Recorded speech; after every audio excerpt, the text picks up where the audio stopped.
One of the most interesting articles I read recently was the study by Comer and Castano from Harvard University. These researchers wanted to see how we can increase the power of mind reading.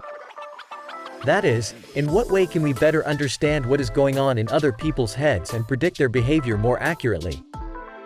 To reach the answer, the research team designed a 5-step creative experiment.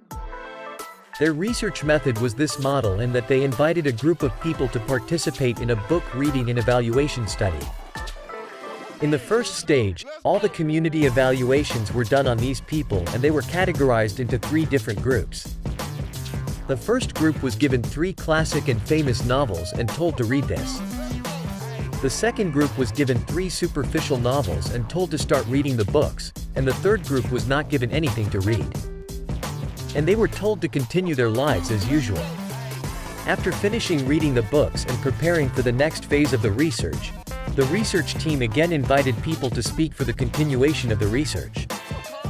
The participants were supposed to sit in front of the computer and look at several photos that showed the eyes of different people and say what they think when they see these faces and eyes.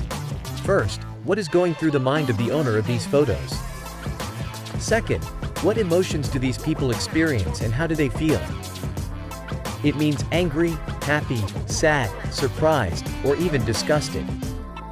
The interesting result of this research showed that the group who had read famous and classic novels were able to tell more accurately what was going on in a person's mind and their feelings, compared to the second group who had read superficial and marketable books and the group who were not involved in reading.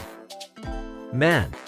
The reason for this story was that the more people read deep stories and true stories, the better they can put themselves in the place of the main characters of the story and understand the feelings and state of the person and understand what is happening to them and what is the emotion of this feeling and state. Experiences, in other words, the more a person engages his mind with deeper content and uses more gray cells, and becomes more involved with the depictions of the main characters of the story and lives instead of other imaginary people, the better and better he can understand that something is going on in the audience's head. The message of this research is that instead of sitting on superficial posts and stories and napping and going to the comments and seeing who has the best comment, go read 2 books. To improve your mind reading and to be able to put yourself in other people's place more easily.